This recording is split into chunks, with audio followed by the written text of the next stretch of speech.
শুভ সকাল আমার রোজগারের বগল ব্লকের জন্য। দেখো আমি ঘুম থেকে উঠে সিঁড়ির কাছেই বসে রয়েছি। সিঁড়িটা আমি আগেই ধুয়ে নিয়েছি, তোমাদের দেখানো হয়নি। আর উঠোনটাও ঝাড় দিয়ে নিয়েছি। আমি এখন ওই দিক থেকে ঘুরে আমি ঝাঁটাটা রেখে আসতে যাচ্ছি কলে। ঝাঁটাটা ধুয়ে রেখে আমি এখন যাব একটা বাড়িতে, আমাদের পাশের বাড়িতে। আমার এই ভাতের মাড় গালতে হয়, তার সেই কাঠটা খারাপ হয়ে গেছে। দেখো আমি রাস্তায় হাঁটছি, আমি হেঁটে হেঁটে যাচ্ছি। যেতে যেতে দেখো আমাদের এই যে কর্নারটা, ওখানে আমার একটা উনুন আছে, সেই উনুনটাও একটু দেখে নিলাম। উনুনটা ভেঙে গেছে, উনুনটা ঠিক করতে হবে। আমি দেখো একটা কুমড়ো গাছও লাগিয়েছি।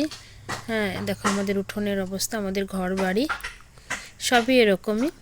দেখো আমি রাস্তার দিকে যাচ্ছি, আমি একটা পাশের বাড়ির কাঠ আনতে যাচ্ছি 4টে। আমি বলে রেখেছিলাম, তো সে বলে গেছে যে আছে নিয়ে যাও। দেখো আমি যেতে যেতে আমার একটা দেওরের ছেলের সঙ্গে দেখা হবে রাস্তায়। খুব মিষ্টি ছেলেটা, দেখো ও তাকিয়ে দেখছে আমাকে আবার হাসি দিচ্ছে। আমার পাশে আমার কাকির শাশুড়িও আছে। ওরা দুজনে, আমাদের এখানে রাস্তার কাজ চলছে, ওরা দুজনে যাচ্ছিল সেই গাড়ির ওখানে, গাড়ি দেখতে যাচ্ছে। তা আমি বললাম জেঠু আমার সঙ্গে যাবি? তা বলছে না আমি যাব না, আমি গাড়ি দেখতে যাব। তাই বলে আমি আমার মতন করে আবার আমি চলে যাচ্ছি। দেখো ও কথা বলতে চাচ্ছে কিন্তু কথাটা আসছে না। হ্যাঁ এখন দেখো আমি সেই বাড়ির থেকে 4টে কাঠ নিয়ে আমি আমার বাড়িতে ফেরত চলে আসার জন্য রওনা দিয়েছি। দেখো আমি আমার বাড়িতে এসে গেছি। আমি এসে দেখো একটু মাটি নিয়ে নিলাম। আমার দেওর ঘর খুঁচে রেখেছে, সেখান থেকে একটু নরম নরম মাটি নিয়ে নিলাম। আমার উনুনটা না পুরো খোলা জায়গায় থাকে, তো কুকুরে ভেঙে নষ্ট করে দিয়েছে। তাই দেখো আমি উনুনটা সারছি। উনুনটা না সারলে আমি আবার রান্না করতে পারবো না। হ্যাঁ তার জন্য আমি উনুনটাকে মাটি দিয়ে আবার ঠিক করছি। উনুনটাকে ঠিক করে নিচ্ছি। দেখো উনুন বানিয়েছি, নতুন বানিয়েছি। তো আগে একটা উনুন ছিল ভেঙে গেছে, আবার একটা নতুন করে উনুন বানিয়েছি। উনুনটা লেপে চলে আসলাম। আমি দেখো রেশনের চাল কিনে নিয়ে এসেছি। চালের ভিতরে অনেক কাঁকড় থাকে, তাই আমি একটু খুঁটে নিলাম। আমার চাল বেশি ছিল, তাই আমি রেশনের চাল কিনে নিয়ে এসেছি। আমাদের তো অত ভালো অবস্থা না, আমার স্বামী সেন্টারিং কাজ করে, আর আমি ওই কারখানায় বিড়ি ভরতে যাই। আমি রেগুলারই বিড়ি ভরতে যাই। আমি চাল ঝাড়বো, ঝেড়ে রান্না করব, রান্না করে রেখে তারপরে আমি 11টা নাগাদ কাজে চলে যাব। আমি 11টা নাগাদ কাজে যাই। আমি রেগুলার ওই সন্ধ্যার সময় কি বিকালবেলা বাড়ি আসি, 4টে-5টা পর্যন্ত কাজ করি। আমাদের বাড়ির লোক ওরকমই কাজ করে, সেন্টারিং কাজ, আর আমি ওই বিড়ি ভরি।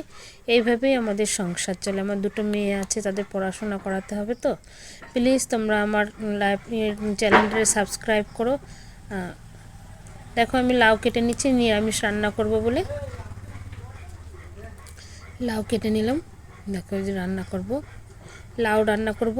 লাউর খোসা যেটা, ওইটাকে আবার ভাজবো। হ্যাঁ বেশি কিছু রান্না করব না। আর আমার দিকে সিদ্ধ দিয়ে দিয়েছি, এই রান্না করব। দেখো যে বেগুন কেটে নিয়েছি, সিম সিদ্ধ দিয়ে দেবো, তার জন্য এগুলো কেটে নিলাম।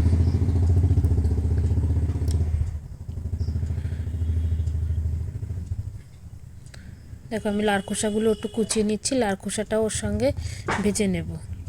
আমি নিরামিষই রান্না করি বেশিরভাগই, মাছ কমই করি।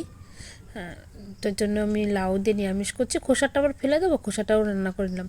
আমি একটু আগেই বলেছিলাম আমাদের রাস্তায় কাজ চলছিল, তো ওই আমার দেওররা ওখানে কাজ করেছে। দেখো অনেক কিছু জমে গেছে বলে আমাদের ঘরের সামনে পিচ ঢালাই হবে, তো আমার দেওর আর আমার যা মিলে সেটাকে খুঁড়ে দিচ্ছে। বলে গেছে এখানকার লোকেরা যে এটাকে খুঁড়ে দিতে হবে, তাই আমার দেওর খুঁড়ে দিচ্ছে, আর আমার যা ঝাড় দিয়ে দিয়ে ফেলে দিচ্ছে। দেখো আমার রান্নাটা হয়ে গেছে। আমরা 4জনই খেতে বসে গেছি। আমরা 4জনই খেতে বসেছিলাম। আমার বড় মেয়ে উঠে গেছে। হ্যাঁ বড় মেয়ে উঠে যেয়ে আমাদের এই ইয়েটা করছে, আমাদের খাওয়াটা ভিডিও করছে, আর আমরা 3জন খেতে বসছি। দেখো আমি রেগুলারই কাজে যাই। আমার এই কাজে যাচ্ছি, আবার 5টা নাগাদ আসবো। আমার ব্লগটা আজকে আমি এই পর্যন্তই